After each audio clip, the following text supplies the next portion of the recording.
नमस्कार, मैं आश्रुति वोहरा और आप देख रहे हैं नेक्स्ट 9 न्यूज। उत्तर प्रदेश में इस वक्त जो सियासत है वो लगातार एक अलग ही मोड़ लेती जा रही है, क्योंकि उपचुनाव आने वाले हैं। उपचुनाव के लिए अब तक तारीखों का ऐलान नहीं हुआ है, लेकिन सवाल इसी बात पर है कि आखिर उपचुनाव में तारीखों का ऐलान कब होगा, क्योंकि गठबंधन के लिए अब तमाम जो दल हैं वो प्रयास कर रहे हैं। इंडिया गठबंधन कहीं ना कहीं इसी प्रयास में लगातार जुटा हुआ है कि किसी ना किसी तरह से उन सहयोगी दलों को अपने साथ ला लिया जाए जो दल तमाम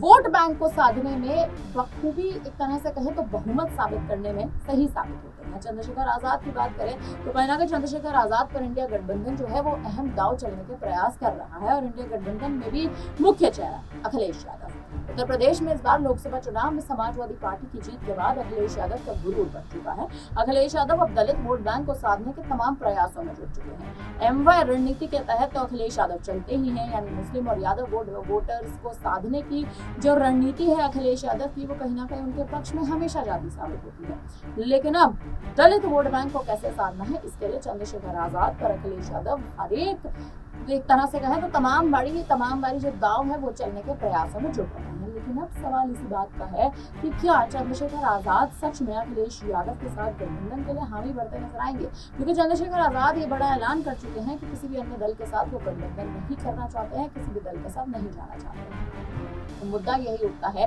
कि अगर चंद्रशेखर आजाद अखिलेश यादव के साथ नहीं जाएंगे तो दलित वोट बैंक को साधने की रणनीति आखिर अखिलेश यादव कैसे पूर्ण करते नजर आएंगे, क्योंकि दलितों को साधने के लिए या तो अखिलेश यादव को मायावती का हाथ थामना होगा या फिर चंद्रशेखर आजाद का। और बीएसपी का हाथ थामने के लिए इस वक्त मौजूदा स्थिति में अखिलेश यादव कहीं ना कहीं मायावती का साथ नहीं चाहते हैं, क्योंकि 2019 में जो गठबंधन हुआ था उसमें भी अखिलेश यादव को मात्र केवल 5 सीटें मिली थी और 10 सीटें मायावती के खाते में गई। लेकिन अब 2024 के चुनाव, लोकसभा चुनाव से पहले अखिलेश यादव ने जब मायावती को प्रस्ताव भेजा था गठबंधन का, तो मायावती ने गठबंधन के लिए साफ तौर पर इनकार कर दिया था, और इसी के चलते एक तरह से कहें आपसी रंजिशों के चलते अब अखिलेश यादव मायावती के साथ गठबंधन नहीं करना चाहते हैं। सवाल इसी बात पर है, अगर मायावती के साथ अखिलेश यादव गठबंधन नहीं करना चाहते तो स्थिति आखिर कैसी बनती नजर आएगी, क्योंकि मौजूदा स्थिति की अगर बात कर ली जाए तो चंद्रशेखर आजाद के साथ अखिलेश यादव का गठबंधन होगा। अगर होगा तो क्या आजाद इसके लिए हामी भरते नजर आएंगे, या फिर